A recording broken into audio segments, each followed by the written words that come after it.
We're getting close. We've just recently shut down another one of the roads to help kind of complete construction.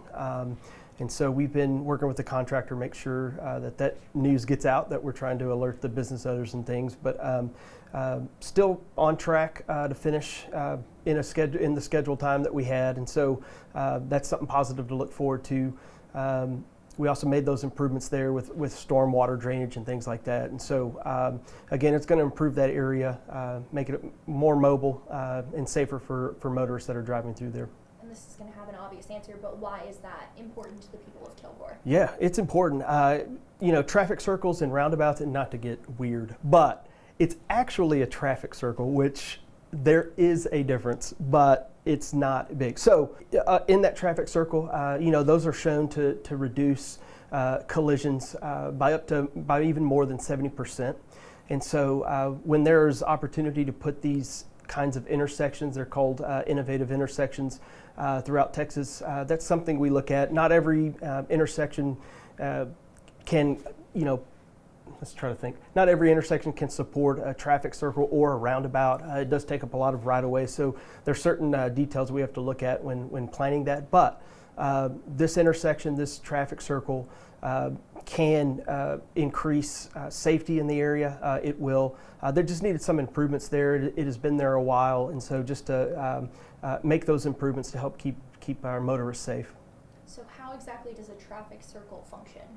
So as you drive up, the difference in a traffic circle and roundabout is most of the approaches coming into it are just yield. There's no kind of stoplights, there's no stop signs. That's what makes the difference in this one. A lot of times too, I believe roundabouts are bigger, but this traffic circle does have, I think, some stop signs, some lights there. So, but yeah, it'll function. You go right and you go through it. It helps with less of those points, those conflict points that you see at different intersections throughout the town, throughout the city. It reduces those. It can be confusing for people who have not driven on them. There's certain areas and towns and cities that do have more traffic circles and roundabouts. So if you've been there, if you've driven through them, it can be a little confusing at first. But one thing you've got to remember is that always look for the traffic coming from your left. You'll go to the right, you'll head towards the right and go to the area that you need to. Again, it does reduce those conflict points. It can improve safety.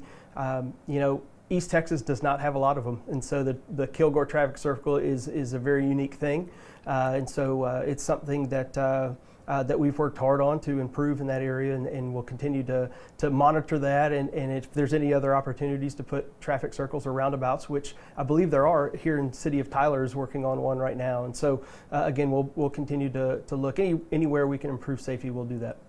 Okay. I know that we reported on this, I think, last February, so it's been almost exactly a year. Right. And at that point, the projected finish was January of this year. Right. So what kind of setbacks or maybe changes to the timeline have happened? Yeah, always you look at weather, you look at things like that, any kind of delays in rain. There were some utility conflicts, but the contractor has not been pulled off the job. There's not been any major delays, just things that sometimes come up that it's hard to help. But they've been working hard. We're working with them to make sure that we get this done. But you want to make sure it's done right. It can be inconvenient for motorists. We do acknowledge that, but we're doing all we can to make sure it's done right in a prompt manner to make things easier for motorists. And I know it's gotten a little bit of traction on social media. People just curious as to when it's going to, be complete. Maybe a little bit frustrated with the timeline. What would you say to those people? Yeah, I would say, again, we understand the frustration. It's something that when we look at projects, we look at timeframes, we look at things that need to be done to make these projects go quickly and more smoothly. Unfortunately, this time, with storms last spring and into this year, some of the utility conflicts we had, sometimes those need to be worked through, but we try to stay on schedule. I believe in the Tyler district we had about a 94% rating of projects being on time, and so that's something we're proud of. We can always improve on that, and so we'll continue to do that. But I would just say, these improvements will help their mobility, keep them safe, and appreciate their patience as we work through it. And what would you say to the businesses in the area that have been affected? Yeah, we have worked with local businesses there, several that we've heard from and worked with them, several of their patrons that go in and out. Again, this was a necessary project that needed to be done. We appreciate their patience. We're trying to work with them to make sure it goes smoothly.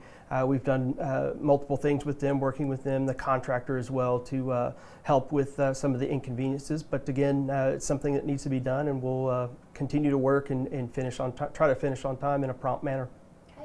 And then just for like kind of the basics, the background, when did it start? How much is this project going to cost? I am not sure when it started. I could look it up. Around $9 million is the total fee, the cost of this project. Again, some drainage issues as well that we're trying to work through with some pipe and things, which could be something we look into a little bit later. But again, we're working with the contractor, hopefully get this done in a prompt manner. And do you have a ballpark in terms of we're looking at a few months, a few weeks? I don't have that. I could, again, get information from the area engineer, but no set time right now, but we're trying to get it done as soon as possible. Okay. Do you have anything else you can think of? No, just, if you're interested in learning more about traffic circles, roundabouts, why we do them, you can always go to texdot.gov and search for roundabouts or innovative intersections. It'll give you a lot of information.